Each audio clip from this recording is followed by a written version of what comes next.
Welcome to Democracy Now!, democracynow.org, The War and Peace Report. I'm Amy Goodman. President Trump's escalated his threats against Iran Sunday, posting on Truth Social, quote, "For Iran, the clock is ticking, and they better get moving fast, or there won't be anything left of them," unquote. Ceasefire negotiations remain deadlocked over Iran's demands for war reparations, an end to the U.S. blockade, and a halt to fighting in Lebanon. On Sunday, a drone strike sparked a fire at an electrical generator on the perimeter of the UAE's Baraka nuclear power plant, the first and only nuclear power station on the Arabian Peninsula. No group claimed responsibility, but the UAE has faced repeated Iranian drone and missile attacks since the war began in February. Meanwhile, the New York Times reports Israel built 2 covert military outposts in Iraq's western desert in advance of its war against Iran, with preparations for at least one site dating back to late 2024. According to the Wall Street Journal, Baghdad had notified Washington in late March over suspected covert military activity, calling it a violation of Iraqi sovereignty. Israel killed at least 6 people in southern Lebanon, including 3 paramedics Friday, just hours after the U.S. State Department announced Israel and Lebanon had agreed to extend their ceasefire by 45 days, following 2 days of negotiations in Washington. Israel then continued strikes into the weekend, killing at least 5 more people while injuring over a dozen in a series of air attacks on southern and eastern Lebanon Sunday. More than 670 people have been killed by Israeli strikes in Lebanon since the ceasefire took effect in mid-April. And the number killed since early March is rapidly approaching 3,000. More than 1 million people, 1 in 5 Lebanese, have been forced to flee their homes. Israel's assassinated Izzeldin al-Haddad, the head of Hamas's military wing, in a strike on a residential building in Gaza City on Friday. Al-Haddad was killed alongside his wife and their 19-year-old daughter. Hamas condemned what it called Israel's, quote, treacherous and cowardly assassination, unquote. On Sunday, Israeli attacks killed at least 8 Palestinians across the Gaza Strip. 3 victims were community kitchen workers, according to Al Jazeera. Israeli attacks have killed at least 871 Palestinians in Gaza since the so-called ceasefire took effect last year. This is Walaa Baroud, whose brother was killed in an Israeli strike. Every citizen in the Gaza Strip is at risk of being directly hit by the Israeli occupation at any moment. The occupation makes no distinction between charitable workers, journalists, security personnel, civil defense workers, security forces, emergency responders, or doctors. The Israeli occupation has targeted every segment of the Palestinian people. The Israeli war continues. It has not stopped to this day, and the bloodshed continues and the number of martyrs increase daily. Israel's cabinets approved plans to build a military compound at the former site of the United Nations Relief and Works Agency for Palestinian refugees in occupied East Jerusalem. Israel bulldozed UNRWA's headquarters in January after seizing the site last year in an act condemned by the United Nations and governments around the world. Meanwhile, Israeli authorities have forced dozens of Palestinian families from their homes in East Jerusalem's Al-Bustan district to make way for a biblical theme park called the King's Garden. The Guardian reports some Palestinians were forced to demolish their own family homes where multiple generations previously lived. Israeli forces have begun intercepting ships with a Gaza-bound humanitarian aid flotilla off the coast of Cyprus. The global Samud flotilla says Israeli military vessels intercepted the fleet in international waters, actions it condemned as illegal acts of piracy. Organizers of the flotilla said Israeli forces had intercepted 17 boats and that contact had been lost with nearly 24 vessels in the eastern Mediterranean. The flotilla had been attempting to breach Israel's maritime blockade of Gaza to deliver humanitarian aid to Palestinians. This is an activist on board one of the aid ships. We are being intercepted in broad daylight. The occupation forces have no shame whatsoever. They're doing it in front of the whole world because they know that everything they did in the past has been met with full impunity. This means that this is the moment to mobilize as much as we can, to go into the streets and show that the people of the world are against their criminal acts. This is how far they're willing to go to continue their genocide of the Palestinian people. More than 50 ships with the global Sumu flotilla set sail from the Turkish port city of Marmaris last week. Israeli media reported Israel's Navy will transfer the arrested activists to the Israeli port of Ashdod.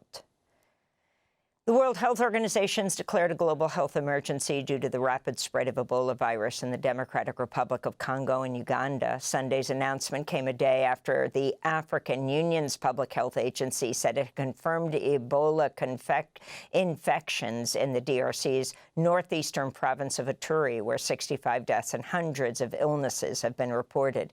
Cases have since been confirmed in Uganda's capital, Kampala, where residents fear a repeat of deadly outbreaks in 2022 and last year. I'd like the government to, one, quickly spread awareness about Ebola and how it is spread, to break down this information even for the layest of people to understand, but also start to institute measures to avoid the spread of Ebola in Kampala and Uganda as a whole, so that there is a feeling of safeness, of security against this disease of Ebola. Louisiana's Republican Senator Bill Cassidy, two-term incumbent, lost his primary after President Trump backed his challenger, Congressmember Julia Letlow. Cassidy is the first GOP senator in nearly a decade to lose renomination. President Trump had vowed revenge against Senator Cassidy after he voted to impeach Trump following the January 6th insurrection. In his concession speech Saturday, Senator Cassidy made an apparent reference to Trump, saying, quote, "Our country is not about one individual." And when you participate in democracy, sometimes it doesn't turn out the way you want it to. But you don't pout, you don't whine, you don't claim the election was stolen, you don't find a reason why.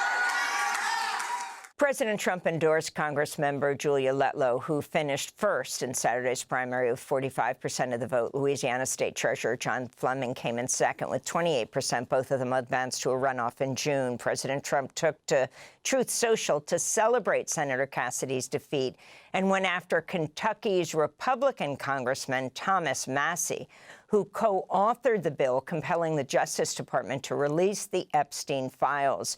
Trump wrote, quote, "Tom Massie of Kentucky, the worst and most unreliable Republican congressmember in the history of our country, is an even bigger insult to our nation than Senator Bill Cassidy of Louisiana, who suffered an unprecedented loss tonight by not even being allowed to run in the Republican primary. This is the first time such a thing has ever happened to a sitting U.S. senator," President Trump gloated. New financial disclosure forms released by the U.S. Office of Government Ethics show President Trump made between $220 million and $750 million in trades in the first 3 months of this year, including purchases and sales of securities in companies such as Microsoft, Meta, NVIDIA, Apple, and Goldman Sachs, according to News of the United States. Trump bought between $500,000 and $1 million worth of NVIDIA stock a week before the Commerce Department officially approved the sale of some NVIDIA chips to China. The Trump Organization claims the investments are managed exclusively by third-party financial institutions, and neither Trump, his family, nor the Trump Organization plays any role in investment decisions. In Washington, D.C., thousands of people gathered on the National Mall Sunday for a taxpayer-funded Christian evangelical service backed by President Trump. The 8-hour lineup featured song, prayer, and speeches by government officials, including House Speaker Mike Johnson, who shared the stage with religious leaders Franklin Graham, Cardinal Timothy Dolan, and others. President Trump appeared in a pre-recorded video that was apparently recorded weeks ago at a separate White House event titled America Reads the Bible. Others appearing by video included Vice President J.D. Vance, Secretary of State Marco Rubio, Defense Secretary Pete Hegseth. The Freedom From Religion Foundation blasted the event as an unprecedented and shocking mix of church and state, adding, quote, "Our Constitution is godless by design. The government has no authority to organize religious revivals, much less use them to promote a Christian nationalist agenda," they said. The Supreme Court on Friday turned down an effort by Virginia Democrats to implement a new congressional map, which would have allowed Democrats to gain up to 4 additional seats in the House. The decision, with no dissents, leaves in place a ruling by the Virginia Supreme Court striking down the map. The push to redraw congressional maps began last year when President Trump pressured Republican-led states to come up with new district maps ahead of the midterms. In Alabama, thousands of people joined a rally at the state capitol in Montgomery on Saturday, demanding an end to racist gerrymandering by Republican state legislatures in southern states targeting black voters. The National Day of Action came in response to the Supreme Court's April ruling, which gutted Voting Rights Act protections for majority black districts. Saturday's protest began in Selma with a march across the Edmund Pettus Bridge, named after the former Confederate officer and Ku Klux Klan leader, which was the site of the historic 1965 Voting Rights March that became known as Bloody Sunday. This is Lakita Smith, an organizer who traveled from New Orleans to join Saturday's march. Selma has a special place in my heart. I'm a Southern girl, and I believe that suppression of voting rights is what's happening across the South in the United States. It requires all hands on deck. We'll be joined by Bishop William Barber later in the broadcast. And 5 unions representing more than 3,500 workers for the Long Island Railroad have staged their first strike in more than 30 years, bringing all train service to a halt on North America's largest commuter railroad. The strike follows 3 years of failed contract negotiations. Union leaders say wages haven't kept up with the cost of living and that workers haven't received raises since 2022. More than 250,000 daily riders rely on the service to commute between New York City and Long Island. And those are some of the headlines. This is Democracy Now!, democracynow.org, The War and Peace Report. I'm Amy Goodman. Thanks for watching Democracy Now! On YouTube. Subscribe to the channel and turn on notifications to make sure you never miss a video. And for more of our audience-supported journalism, go to democracynow.org, where you can download our news app, sign up for our newsletter, subscribe to the daily podcast, and so much more.